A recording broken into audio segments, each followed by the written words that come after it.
Hello बच्चों। तो चलिए इस प्रश्न को पढ़ते हैं। किन्हीं दो समुच्चयों ए और बी के लिए सिद्ध कीजिए कि a माइनस बी सर्वनिष्ठ b बराबर फाई। तो यहाँ पर देखो दो समुच्चयों के लिए हमें यह सिद्ध करके दिखाना है।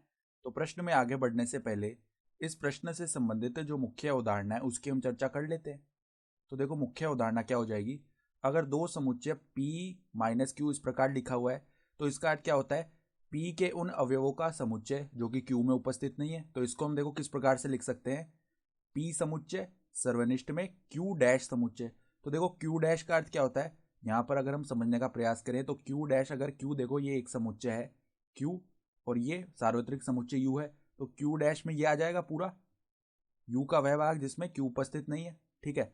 अब देखो इसका अगर हम सर्वनिष्ठ ले लें p के साथ, ठीक है, मतलब p माइनस क्यू किसे प्रदर्शित करेगा कि p के वह अवयव जो q में नहीं है।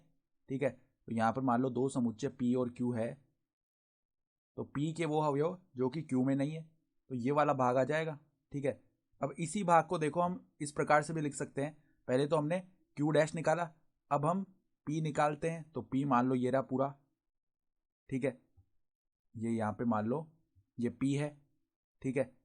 तो पूरा पूरा p भाग, तो पूरे पूरे p भाग का और इस भाग का, बचे हुए भाग का हम क्या लेंगे, यहाँ पर मान लो ये q है।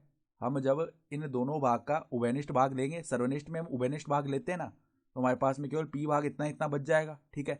तो ये बात यहाँ से हमें समझ में आ जानी चाहिए। इसको हम ऐसे लिख सकते हैं, मतलब p माइनस क्यू को p सर्वनिष्ठ q डैश के रूप में लिखा जा सकता है। ठीक है। तो ये तो केवल आपको समझाने के लिए यहाँ पे बनाया गया था।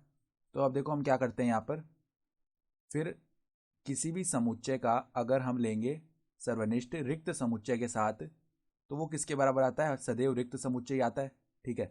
तो अब देखना जो हमारे पास में बायां पक्ष है वो क्या है, बायां पक्ष बराबर में a माइनस बी सर्वनिष्ठ में है b। तो a माइनस बी का अर्थ क्या हो गया, a सर्वनिष्ठ b डैश हो गया। ठीक है।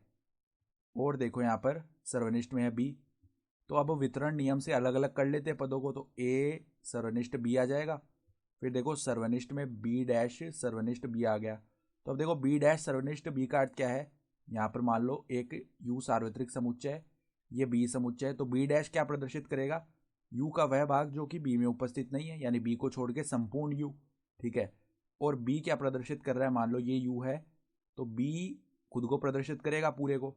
तो अगर हम इन दोनों का सर्वनिष्ठ निकालेंगे ना, तो कुछ भी नहीं आएगा, अर्थात एक रिक्त समुच्चय आएगा, इनमें कोई भी उभयनिष्ठ अवयव नहीं आने वाला।